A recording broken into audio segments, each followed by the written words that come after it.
Hello बच्चों, so let's see the question. Our question is which order is correct about acidity.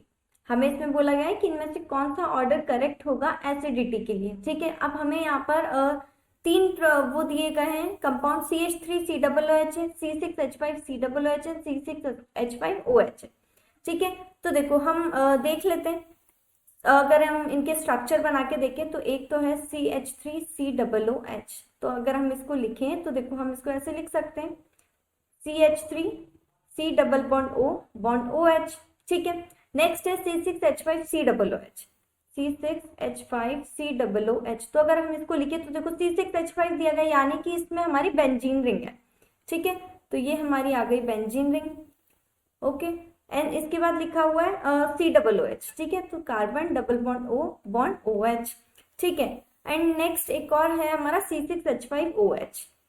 ठीक है, तो देखो C6H5OH तो ये जो होगा इसमें वही एक सेम बेंजीन रिंग आएगी एंड साथ में इसमें OH लगा हुआ है. ठीक है, तो ये इनके स्ट्रक्चर आ जाते हैं. अब देखो क्या होता है, जो एसिडिटी होती है ना वो हमारी प्रोपोर्शनल होती है किसके, जो एसिडिटी जो होती है वो प्रोपोर्शनल होती है स्टेबिलिटी ऑफ जो नेगेटिव चार्ज होता है उसके. ठीक है, स्टेबिलिटी ऑफ जो हमारा नेगेटिव चार्ज होता है उसके. ठीक है, अब देखो अगर हम बात करें CH3COOH में तो देखो यहाँ पर क्या है, हमारा इक्विवेलेंट रेजोनेंस हो रहा है. यहाँ पर इक्विवेलेंट रेजोनेंस हो रहा है.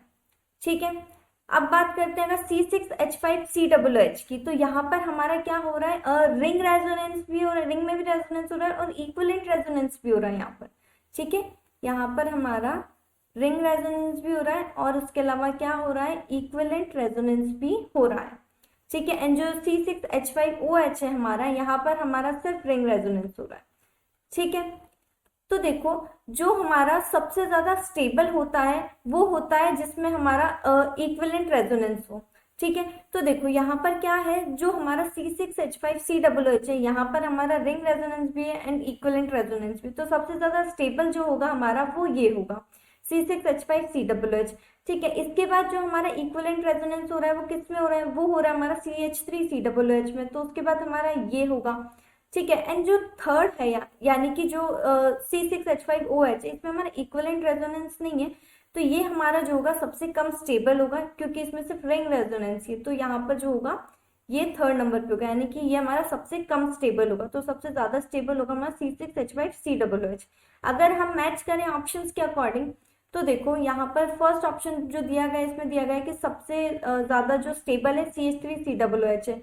तो ये रॉन्ग हो जाता है, ये सेकंड नंबर पे आएगा क्योंकि सेकंड है C6H5COOH. हाँ, तो ये सबसे ज्यादा स्टेबल है. उसके बाद चेक कर लेते हैं CH3COOH सही है एंड थर्ड जो है C6H5OH तो ये भी सही है. तो हमारा ऑप्शन नंबर बी करेक्ट होगा और बाकी जो है हमारे रॉन्ग हो जाएंगे. ठीक है, तो हमारा जो फाइनल आंसर रहेगा वो ऑप्शन नंबर बी रहेगा. I hope you understand. Thank you and all the best.